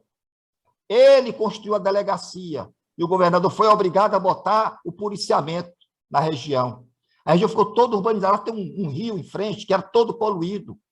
Então, todos os anos, o que acontece com essas escolas que tá lá dentro, a escola do Rio Bar? Formação profissional, consciência ambientalista, tá? Trabalho incessante com essa turma, e a gente sai para os ambientes para fazer a prática da sustentabilidade. O que a Cíntia colocou agora há pouco, a questão da limpeza lá dos rios, a turma vai fazer essa limpeza. Então, o próprio pessoal da comunidade estão vendo como é que se pratica as questões de ações sustentáveis. Não é só a teoria, faz parte da prática deles. Aí que a coisa funciona, tá entendendo, Cícero? Quando vou trabalhar na casa espírita, tem que juntar teoria e prática, não pode ser só discurso. Você tem que provar que a coisa funciona. André, uma colocação. Não, eu sei, eu até entrei nessa por causa de uma gestão ambiental que a gente aplicou aqui em casa e eu acabei, num curso de mestrado, meu marido, acabei navegando junto. Mas o que eu falo também não são só das pessoas humildes, entendeu? Eu falo também do desconhecimento das pessoas. Quando eu falei educação, eu não falei escolaridade, eu falei da educação para a consciência ambiental, porque eu vejo, mesmo os meus colegas que fazem o trabalho comigo, eles fazem esse trabalho, mas no dia a dia eles não têm uma visão ambiental, eles são, como diz o nosso amigo Villarraga, que eu achei muito legal, que eles não são eles são egológicos e não ecológicos, entendeu? Então, é só para aparecer e daí no dia a dia, que é no dia a dia, porque quando você tem consciência, você não consegue colocar um lixo reciclado num lixo orgânico, entendeu? Então, assim, você vê que a dificuldade é a conscientização, independente da escolaridade. Mas é isso mesmo. Parabéns ao senhor aí de Pernambuco. Esperamos que mais façam, né, esse trabalho. Ricardo. E depois a Márcia. Olá, André. Eu e Luciana aqui estamos adorando a sua exposição. Você, além de ser uma pessoa muito simpática, né? Você realmente fala com o coração e com a inteligência sobre esse tema. É muito gostoso ver você discorrer sobre essa temática. Gostei, achei teu trabalho muito lindo, sabe? Muito necessário. Estava no lugar certo, no Congresso da CEPA, o teu trabalho. Você foi muito feliz em trazer essa preocupação ecológica num congresso tão importante que foi o Congresso da CEPA, um congresso internacional. Nós, no CPDOC, nós fizemos há pouco tempo um manifesto sobre a sustentabilidade, para a sustentabilidade. E nos debates que nós tivemos, surgiu duas questões que chamaram bastante a nossa atenção e vão mais ou menos na linha da reflexão que a Cíntia colocou como uma das correntes desse pensamento, que é o seguinte: é óbvio que nós devemos pensar na educação de todos no sentido ecológico, né? Sempre quando eu lembro de como que as nossas praias são afetadas pelo lixo, os peixes, essa coisa toda, né? Que a gente vê aquelas imagens terríveis de latinhas, essa coisa toda. Existe realmente uma questão ecológica do indivíduo, isso eu não tenho a menor dúvida, e é verdade, e isso é um campo que tem que ser explorado. Por um outro lado, André, eu gostaria de saber o seguinte de você. Por um outro lado, a gente verifica que existe uma questão estrutural muito séria do ponto de vista da nossa estrutura de desenvolvimento econômico, que é capaz, muitas vezes, de destruir rios inteiros e cidades inteiras. Ou então, um determinado petroleiro, um navio petroleiro, derramar petróleo no mar, em indústrias altamente poluentes. E eu queria saber o seguinte: se você, em relação a essa questão mais estrutural, mais macro, eu gostaria de saber o seguinte: você é otimista que esses grandes grupos, que muitas vezes causam enorme dano ao meio ambiente, você deu um exemplo lindo desse empresário, né? Que empresário maravilhoso, que teve uma sensibilidade social. Agora, eu gostaria de saber a sua visão, se você é otimista que esses grandes grupos, que muitas vezes têm um lucro enorme, né? E não só no nível nacional, no nível global, né? Eles estariam sendo impactados, na sua visão, por toda essa discussão ecológica que você disse que não tem retorno? Que pergunta bacana, Ricardo. E obrigado aí pelas considerações iniciais que você fez, eu agradeço de coração, tá? E esse desafio, né, de fazer essa reflexão junto contigo, você que é um pensador também muito rico, né? Muitas ideias, adoro ler teus textos, teus comentários, aprender contigo, né? Não tenha dúvida nenhuma, quando você escreve, fica ali. Às vezes eu não entro e comento pelos motivos que já te falei. Tu é porque tu aguenta o debate, né? Já está aí, meu amigo, já na esgrima aí da língua, já afiado, né? Eu já não sou, eu fico na minha, tá? Mas fica acompanhando os teus comentários, as tuas observações. Acontece que os conceitos já estão bem claros, muito bem definidos. É uma luta, não há dúvida, Ricardo, de titãs. Não há dúvida. Mas o que eu fico feliz é porque, se eu fosse simbolicamente falar ao lado dos mocinhos e dos bandidos, os mocinhos são fortes também.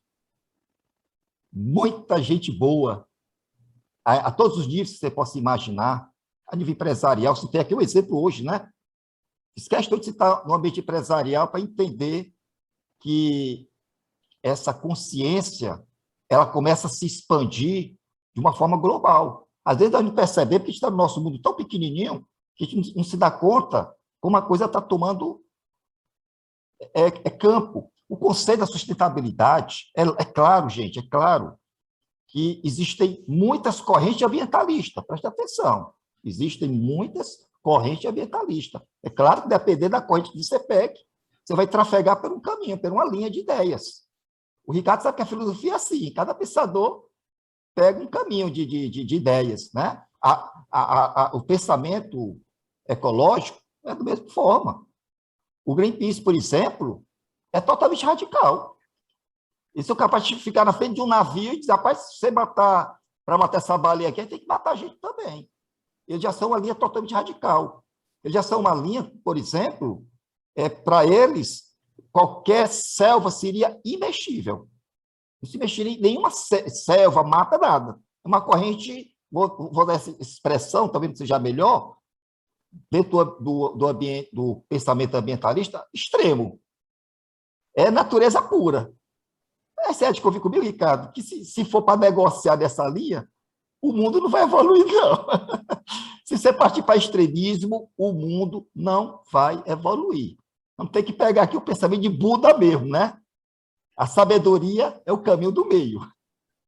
É o da negociação, é de encontrar linhas que possa abarcar o maior número de pessoas possíveis.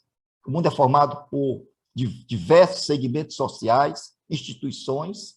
E quando você pega, então, o conceito da sustentabilidade, você veja que ele trata de 3 pilares. Não podemos esquecer os conceitos da sustentabilidade. Tá? É a questão ambiental, mas não é só a questão ambiental, não. Os 17 objetivos não é só questões ambientais, não. Dos 17, pode reler depois vocês com calma, dos 17, talvez tenha ali uns 5 que são ambientais, uns 5, é as águas, a terra, né, e tal. A gente tem outro pilar, é um banquinho de 3 pernas.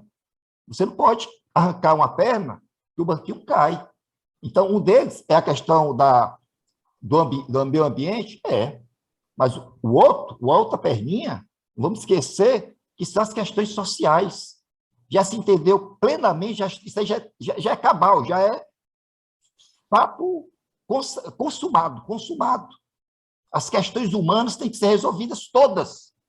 Dentro dos 17 pilares está a questão da educação, está a questão da saúde, a questão da mulher, a questão da inclusão social, está tudo os pilares, são questões sociais.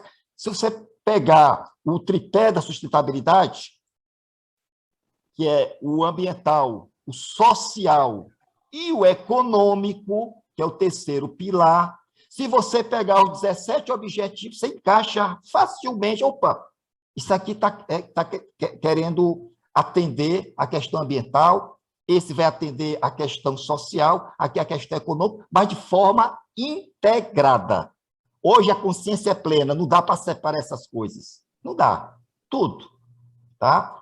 As empresas, aos pouquinhos, gente, as empresas, aos poucos, foi entendendo que vale a pena pensar na questão da sustentabilidade, que dá para aplicar alguns conceitos, tanto se emprega no macro como no micro. Quer ver, vamos ver, por exemplo, o programa do chamado 5 R's da sustentabilidade, os 5 R's. O primeiro R, sabe, muita gente pensa assim, mas sustentabilidade, o pilar mais importante é a questão da reciclagem. Se eu for tratar esse assunto, a maioria das pessoas vão pensar em reciclagem. Está errado? Não começa com reciclagem de modo algum. Reciclagem é o último processo. Reciclagem é o último processo. Você sabe qual é o primeiro significado do primeiro R? Recusar. Recusar. Recusar o quê? O que teve a recusar com isso? Vou lhe dizer. Recuse comprar lá da Nike, o sapato da dona Nike, enquanto ela não acabar o trabalho escravo lá na Índia, porque eles é uma corporação multinacional, aí lá na Índia, lá nos países mais do Sudeste Asiático, tem fábricas pagando um salário misérrimo, a situação da mulher deplorável, voltou à Revolução Industrial, a primeira, lá do século XVIII, trabalhando 16 horas por dia, crianças das fábricas, Nike, uma marca poderosa. Aí, como é que a gente faz? Não compro, recusa comprar, porque está causando dano a seres humanos. Eu estou lá nos Estados Unidos, e esse papo aqui meu aqui com vocês está no mundo inteiro, Estou lá nos Estados Unidos, não vou comprar aquele casaco de pele, não, porque está acabando com o urso polar. Não compro. Então, na verdade, o primeiro R é recusar, recuse tudo aquilo que traga destruição para o meio ambiente e para a sociedade humana. É o primeiro pilar, é recusar, tá certo? Depois é que você vai pensar, depois do recusar, que você vai pensar na ideia, tá certo? De reduzir. Olha aí, a reciclagem está longe. Reduzir o quê? Meu amigo, para que tu compra 10 bananas se no final da semana tem 5 indo para a lata do lixo? Para quê? Você não acha que é melhor comprar só 5 e consumir 5? Isso significa, na prática, que vai sobrar dinheiro no bolso? Opa! Sobrar dinheiro no bolso, econômico. As empresas, aos pouquinhos, foram entendendo que trabalhar essas ferramentas traz economia, ajuda o meio ambiente e traz economia. Veja a Subaru dos Estados Unidos, gente, é um exemplo fantástico. Subaru que é aquela empresa japonesa, né, de veículos, né, de carro de luxo. Eles construíram uma fábrica, uma montadora, sabe aonde? Eu não sei, aí em Santos, como é que é em Santos? Em São Paulo também eu não sei. Eu não sei se é eu não sei, aqui em Fortaleza é o Cocó. É um parque, gente. Virgem aqui em Fortaleza, gigante, aqui, o Cocó. Tá? Aqui a turma tenta invadir, né? Mas tu imagina criar, no meio de uma região ambiental, virgem, uma montadora de carro. Uma loucura, você não achou, não? Construir dentro. Isso é nos Estados Unidos, no ambiente, uma reserva ambiental, uma montadora poderosa, tá? Se eu perguntasse a cada um aqui na sala, por exemplo, quanto é que você gera de lixo por semana? Quantos sacos de lixo tu coloca lá o caminhão carregar? Não sei se você sabe calcular. Como eu coloco o lixo aqui em casa, eu sei qual é o meu lixo daqui de casa. O de vocês eu não sei. Mas se a gente somasse o seu lixo por semana, eu pegasse o da Sandra aqui, não, André, eu coloco aqui 10 sacos de lixo por semana, porque passa 3 vezes aqui na semana, pegasse aqui a Adileia, cada um. Meu amigo, só nós aqui na semana, aqui, ó, é um bocado de saco para o lixo carregar. Aí tu multiplica por 50 e tantas semanas do ano, né? Meu amigo, é lixo que nem presta, só nós aqui na sala, só nós. Essa montadora, ela tem 0 de lixo. Não gera lixo. Não gera lixo. Os animais silvestres passeiam lá no ambiente, sem nenhum problema. Porque eles aplicaram, por exemplo, essa metodologia que eu comecei aqui a explicar devagarzinho dos 5 R's. Eles entenderam que devem recusar. Eles entenderam, tá certo, que deve repensar as atitudes. Que é possível, sim, ter empresas poderosamente econômicas protegendo o trabalho humano e protegendo a natureza. Tem exemplos, é só começar a pesquisar, você vai ficar assim abismado, que tem exemplo para todo lado. Eu citei aqui o de Fortaleza, que está aqui no Nordeste, está aqui em Pernambuco, está em São Paulo, né? Que é o Rio Mar, mas eu estou pegando aqui a Subaru dos Estados Unidos. Pode entrar e pesquisar que vocês vão ver as informações que eu estou passando aqui para vocês. Então, tem organismo no mundo inteiro que entenderam que é retorno econômico, viu, Ricardo? É sem volta, porque as entidades públicas, você falou em infraestrutura macro, então tem que pensar nos organismos gerais, né? E eu fico feliz de quando eu penso que nós temos uma grande Constituição aqui no país, a nossa Constituição de 1988, que para mim é das mais avançadas do mundo, e o cidadão que está no governo aí está doido para mexer na Constituição, por isso que ele agride o Supremo Tribunal Federal, porque o Supremo Tribunal Federal é o guardião da Constituição. Para quem não sabe, o Supremo Tribunal Federal é o maior guardião da nossa Constituição. Então, se você destruir o Supremo, você destrói em contrapartida a Constituição. Meu amigo, eu não lhe faço um desafio muito grande para vocês, não. Tenham a coragem de apenas ler até o artigo 7º da Constituição. Não lê a Constituição toda, não. Não lê não, todo, não. Lê só até o 7º. Lê os artigos pétreos, que são os primeiros, 1, 2 e 3, e vai até o 7º, que trata dos direitos do trabalhador, que essa Constituição garantiu. Uma Constituição cidadã, humana. Os grandes pilares que eu trouxe para o Congresso, eu podia ter citado na nossa Constituição também, mas não quis citar. Está lá. Os avanços sociais da nossa Constituição. Eu vivo dentro de sala de aula. Para mim, nenhum governante, daqui a pouco vai começar novamente as eleições presidenciais, eu já estou vendo o que é que vai acontecer. Aí vai PT, vai partido ABC, vai todo mundo fazer os seus programas de partido político. Eu discordo. O Brasil tem que ter o programa de Estado, e o programa de Estado já está feito. Como está feito o programa de Estado? Está a nossa Constituição. Que tal botar em prática? Para que melhor do que aquela informação que está lá no inciso 13º do artigo 7 da Constituição, que fala, tá certo? Como é que deve ser o salário mínimo. Quem tiver dúvida, anota aí. Quando chegar em casa, abre lá a Constituição, o artigo 7, o inciso 13º. Como é que tem que ser o salário mínimo no país? Aí tu pega o DIEESE, que faz os estudos de salário mínimo todo mês, aí você vai notar que se o salário mínimo fosse aplicado como manda a Constituição, era para ser hoje R$ 5.700, meu amigo. O salário mínimo do Brasil hoje era para ser R$ 5.700. Eu quero ouvir, seja lá quem for, Lula, seja lá quem for, lá no olha, gente, é assim que eu vou materializar a Constituição do Brasil. O plano já está traçado.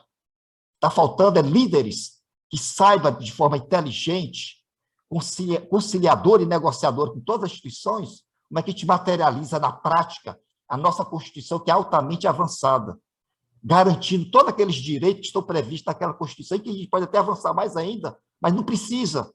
Meu amigo, se fizer aquilo ali já é uma revolução. Estou dando um exemplo da Constituição. Salário mínimo, que era para estar hoje R$ 5.700, para dar a condição de habitação, moradia, educação, saúde, previdência. Isso está lá na Constituição, não estou inventando nada, está lá. Quando o Diese faz os cálculos dele, é baseado nessas coisas. O programa já existe. Então, não quero escutar o Lula, sei lá, falando do plano do partido, não. Eu quero escutar um presidenciável que diga assim, eu vou botar na prática a nossa Constituição. É assim que vai ser o nosso mínimo. É isso que eu quero ver. Ou seja, pode entrar partido e sair partido. As ideologias não mudariam o programa que é do Estado do Brasil, do cidadão brasileiro. Pois não, Márcia? Não, você está falando umas coisas interessantes agora que me deu vontade de apontar como uma coisa legal, porque eu acho que as questões que a gente está discutindo aqui, né, e que a gente está pensando para a nossa qualidade de vida, para a nossa evolução, para o nosso planeta, para o mundo inteiro, como aquela coisa que você associou àquela imagem da Terra, né, com essa coisa de não termos fronteira, foi muito legal aquilo, né, Elias? Gostei muito das coisas que você falou. Mas agora você está entrando num ponto que eu acho fundamental, né? Porque, a princípio, a gente estava discutindo, o que também é importante, a nossa questão enquanto pessoal, enquanto grupal, enquanto cultural, do nosso compromisso com a questão do meio ambiente, com a qualidade de vida, com aquelas outras coisas, 17 coisas que você pontuou que são fundamentais. Agora, você está entrando num outro pedaço que eu estava com vontade de comentar, que você falou agora e que é fundamental, né? E que o Ricardo também abordou, né? É importante que cada um de nós faça a nossa parte, que a gente dissemine essa coisa da cultura o máximo que a gente puder. Você fez isso dentro da CEPA, nós estamos reproduzindo isso dentro do Centro Espírita Allan Kardec, a gente já fez, a própria Cíntia já fez palestra aqui abordando essa questão, né, do meio ambiente, já tivemos outros companheiros.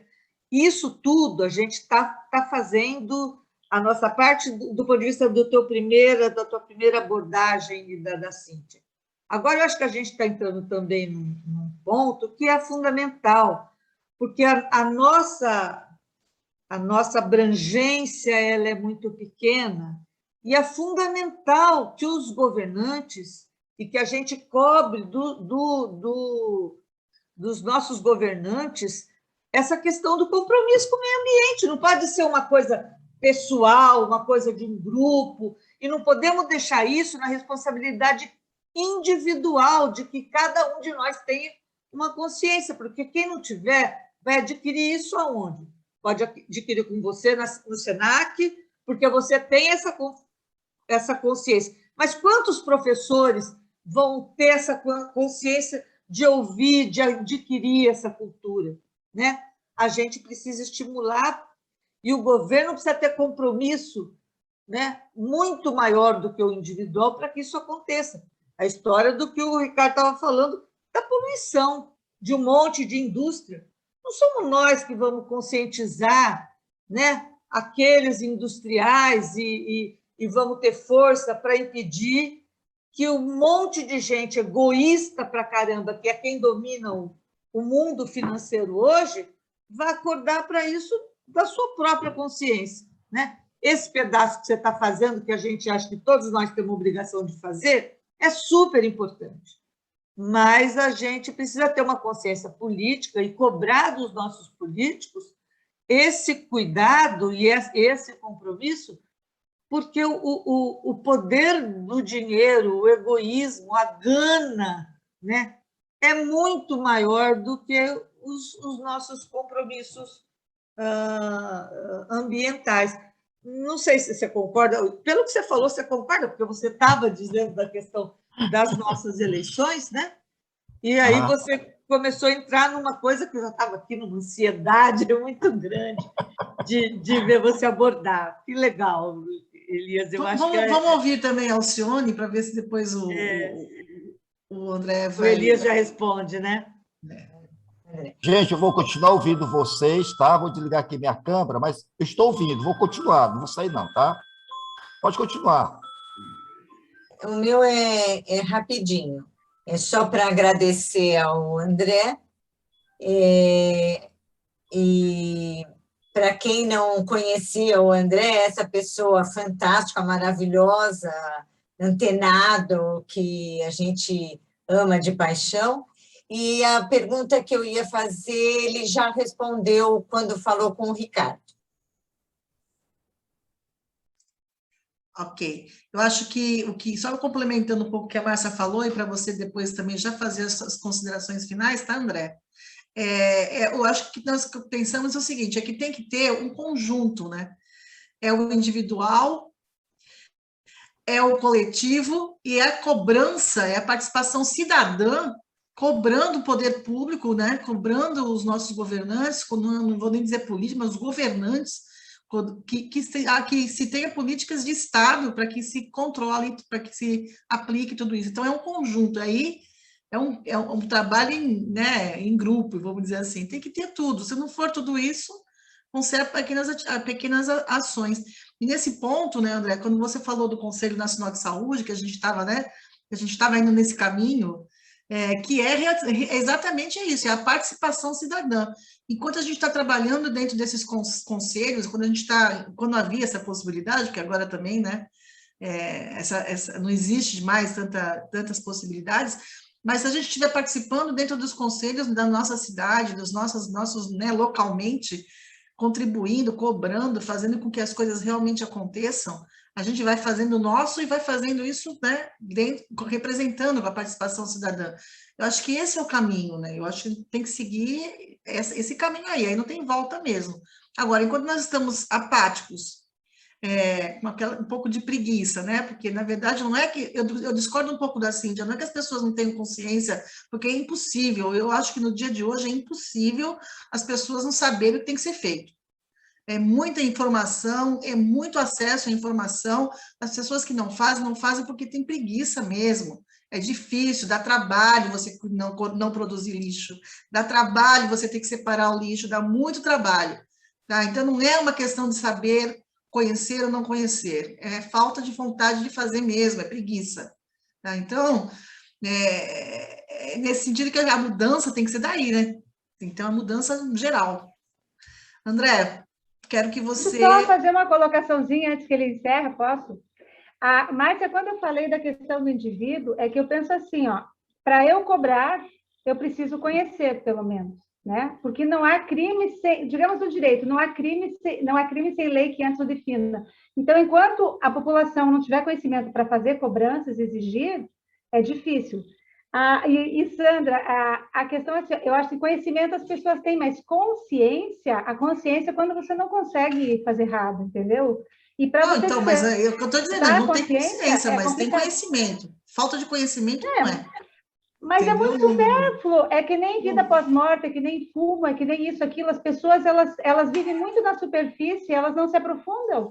Infelizmente, nós temos uma grande parte da população que elas vivem na superfície. Então, a preguiça.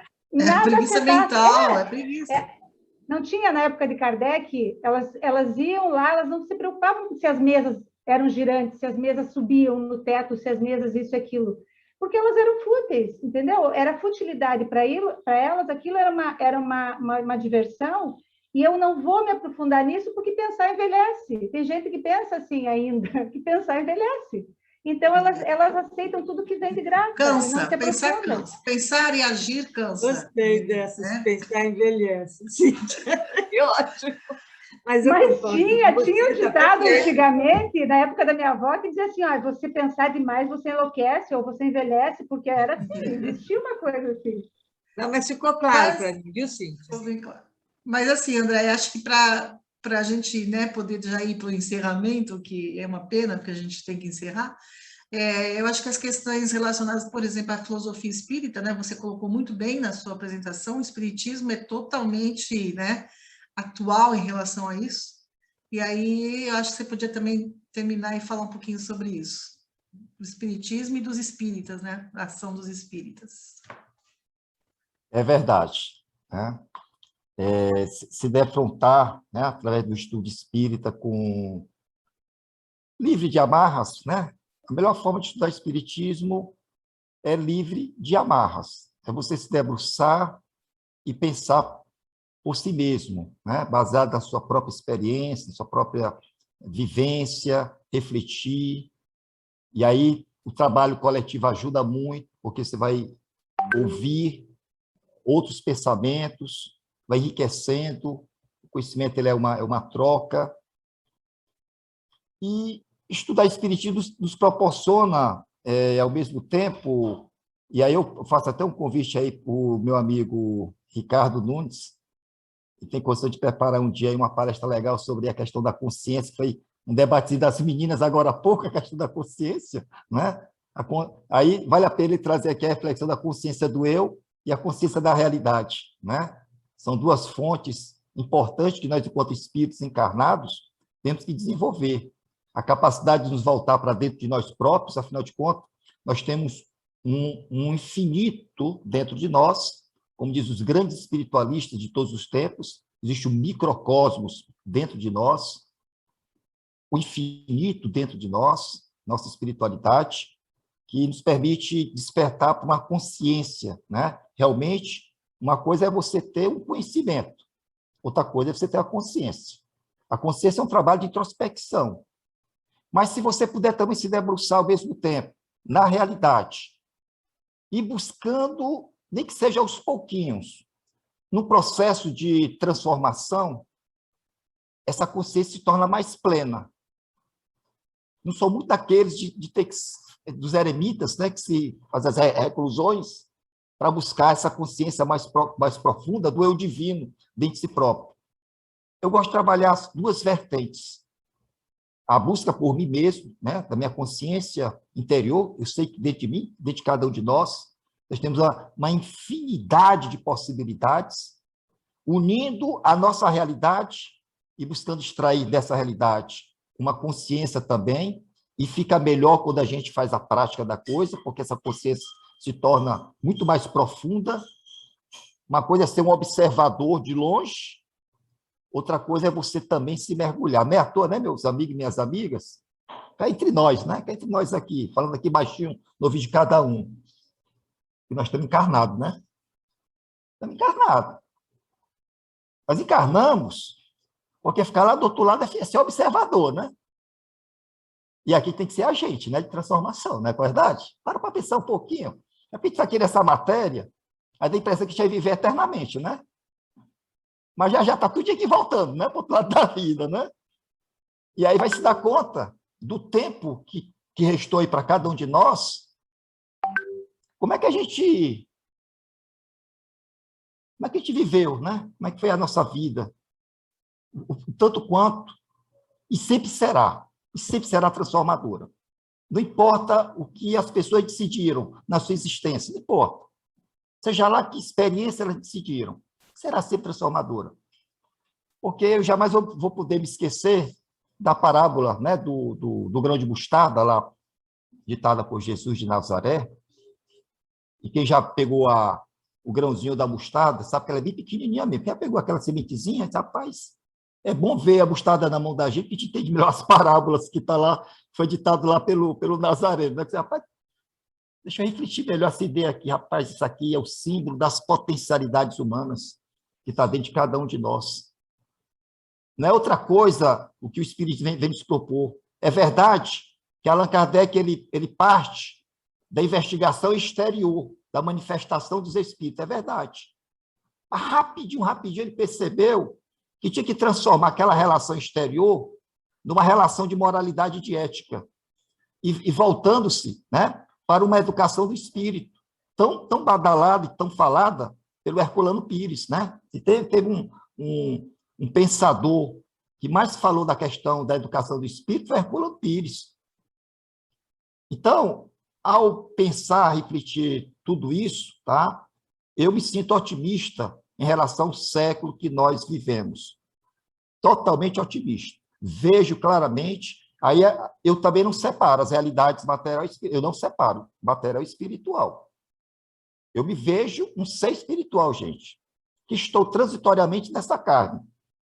Mas os que estão na outra dimensão da vida estão tão comprometidos como nós aqui. Nós, há pouco tempo, estávamos do outro lado da vida. Regressamos para trabalhar por nós, pelos outros. O planeta é a nossa escola, que nos permite esse trabalho de lapidação interior. Afinal de contas, todos nós sabemos que haverá um dia que esse planeta também vai morrer, né? Vai existir. Por maior que a civilização evolua e vira uma baita civilização futurista, né? Imagina aqueles cenários futuristas de cinema, né, que a gente vê. Vai chegar naquele dia, mas vai desaparecer. O planeta vai desaparecer. O que será o viajor eterno será sempre a nossa essência. É disso que nós podemos jamais esquecer nas nossas discussões. Quando nós discutimos as questões sociais, que para mim é sem retorno, indubitavelmente sem retorno, porque a gente vê essa evolução já nos últimos séculos, as lutas são difíceis, muito difíceis. A luta da emancipação da mulher foi uma luta difícil, mas, meu povo, quanto avanço, e quanto avanço virá ainda pela frente. Até recentemente, para pensar um pouquinho, o pessoal aí que é... Eu sou mais jovem que vocês, né? Então, vocês têm mais conhecimento do que eu. Pensa aí, os deficientes físicos, minha gente. Pensa aí as pessoas com deficiência. Até há pouco tempo atrás, uns 15, 20 anos atrás, essas pessoas tinham vergonha de sair de casa. A família tinha vergonha, escondia os seus entes queridos. Talvez a senhora, que é como médica, tenha mais exemplos para dar da vergonha que as pessoas tinham de ter uma pessoa com deficiência física. E o que é que nós vemos hoje, gente? 2021, a legislação obrigando as empresas a contratar pessoas com deficiência. Hoje você vê o cego, o surdo, o deficiente atuando no mercado de trabalho. O que podia imaginar, pelo amor de Deus? Há 20 anos atrás, pessoa com deficiência colaborando com a economia do mundo. E está todo no mercado de trabalho. E se você prestar atenção, são tão competentes quanto qualquer um. Um cego faz o que está na competência dele com maestria. Então, a gente percebe que, aos poucos, a humanidade vai com uma espécie de despertar. Ele é lento. Nós estamos com uma população atual de quanto, hein? 7 bilhões de almas. Detalhe, né? Quantos morreram hoje? Quantos encarnaram hoje? Quantos nasceram hoje? Todo dia existe uma equação de vida e morte, todo dia. Está nascendo e está morrendo. Espíritos estão desencarnando, encarnam todo dia. Então, o processo de conscientização, é claro que é um processo gradual, mas eu nunca vi tanta velocidade, na minha opinião, nas transformações. Aqui não é o local, o espaço adequado, mas as minhas amigas e meus amigos, consultem os grandes pensadores da atualidade sobre essas questões, a evolução da evolução mental da humanidade nos últimos 100 anos. Impressionante. Nós vivemos numa época inigualável. O que acontece hoje jamais aconteceu na história anterior da humanidade. Por isso que eu coloco que é o processo evolutivo, tá?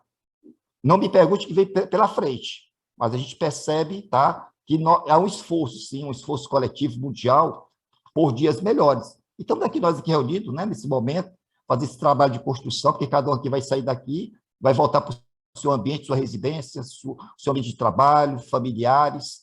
Uns vão ter mais influência do que outros, né? Porque daqui a pouquinho tem aqui alguém que vai ser um prefeito, né? Vai ser o ministro da Saúde, olha aí. Você já pararam para pensar? Que tinha aquele nosso debate, né? Lá na CEPA, lá em 2009, discutindo as questões. Aí, de repente, lá por volta de 2014, aparece um tal de Ademar, ministro da Saúde, camarada da CEPA, altamente consciente, com a chance, está na mão dele agora a oportunidade de fazer a diferença naquele momento de Estado. A gente que reclamava tanto, né, de uma oportunidade, chega.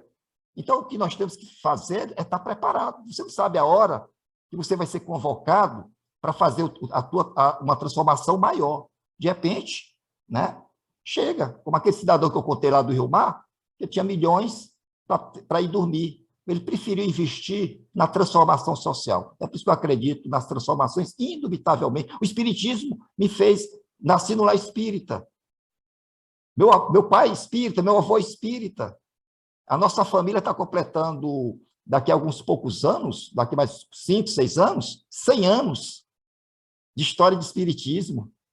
Então, meu aprendizado é muito longo para não ter a certeza, né, de tudo que a gente está conversando aqui com vocês. Eu quero agradecer de coração a oportunidade, pedir 1000 desculpas, acho que falei demais, né? Quando a gente fala demais, acaba falando besteira também, e a paciência, tá? Mas eu não quero falar de mim, eu quero lisonjear toda a comissão que organizou a ideia, né, de trazer as palestras do Congresso. Tá legal, isso foi bacana, não deixar morrer ali no Congresso, dar continuidade, né, voltar a discutir, não deixar morrer, levar até para o próximo Congresso. A gente tem aquela sensação que a gente construiu 4 anos atrás alguma coisa, esse legado continuou evoluindo e a gente vai dar prosseguimento a esse legado e juntar outras ideias que virão mais na frente.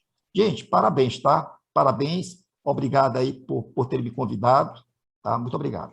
Obrigada, André. André, deixa eu falar uma coisa para você, só um segundinho, Sandra, 2 segundos.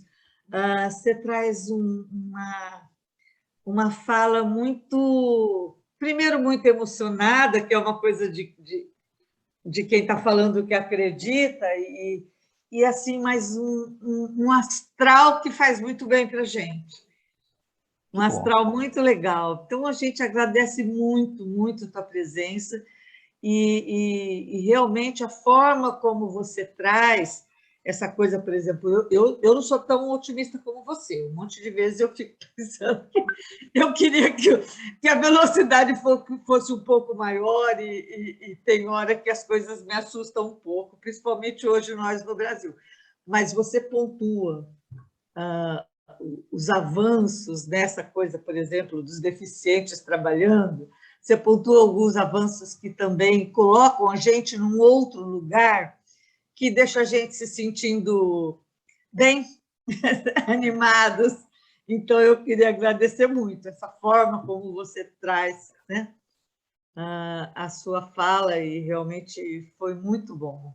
Eu gostei muito. Eu acho que a gente está saindo aqui contagiados com o seu otimismo. Estou profundamente contagiada, nos fazendo refletir de que realmente há coisas acontecendo, porque às vezes nós ficamos somente parados no que a gente está vendo que não está dando certo, né?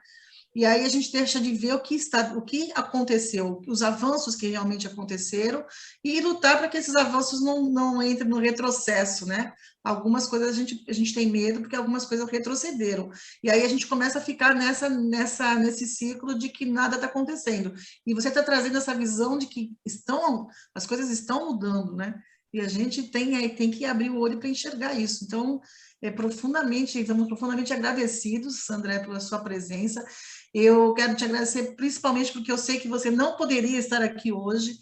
Você trabalha e dá aula, né, todos os dias à noite, mas como ele entendeu bem que a gente tem essa vontade de ampliar o debate, ele não quis ficar de fora, e eu entendi isso perfeitamente.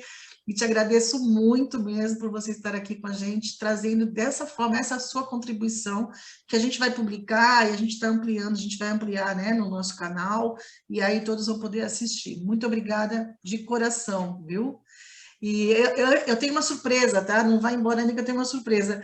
Antes de a gente encerrar, a Rita vai colocar para a gente um evento que vai acontecer no sábado, que é do CPDOC. Eu gostaria que a Rita já compartilhasse, para deixar aqui para os nossos amigos do Face e para todos que estão aqui, que também é um evento muito interessante, que vai ser coordenado pelo Lúcio Garcia, falando sobre a democratização do conhecimento espírita. E essa fala do Signatis, pelo que eu ouvi, eu não participei do curso, mas também tem bastante a ver com o que a gente estava falando aqui, de realmente fazer, levar o conhecimento, democratizar o conhecimento, né? Levar para lugares, expedismo para lugares que ainda não entram. Então, acho que é um assunto bem interessante, que vai trabalhar a parte de um desses pilares, né, que o André trouxe para a gente, que é a parte da educação e do conhecimento, da consciência, né? Então, fica aí o convite para essa atividade, 6 de novembro, às 18 horas, sábado agora. É isso, né? Sábado. Tá bom? vamos divulgar. E para encerrar, André, no seu vídeo, você fala no final uma coisa muito legal sobre a questão do sonho, né? O sonho sem ação, eu até queria que você repetisse, o sonho sem ação. Põe o seu microfone.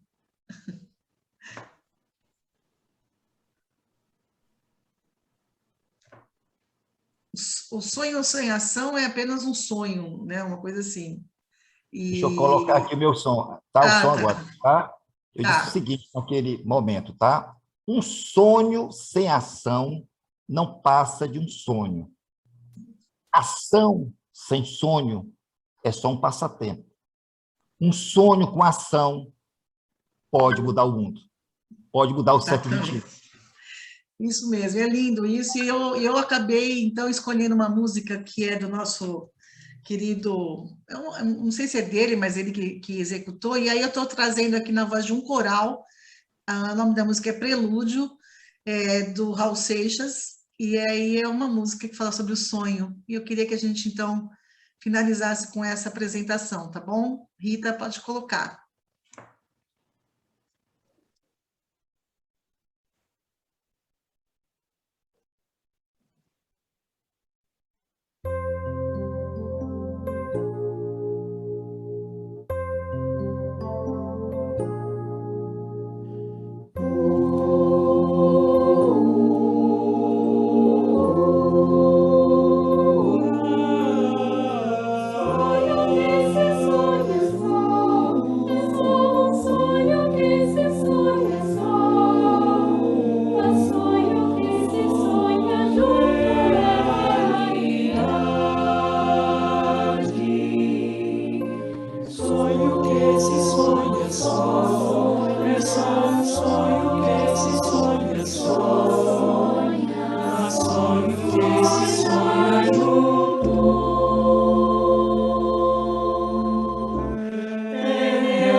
Que lindo, Sandra.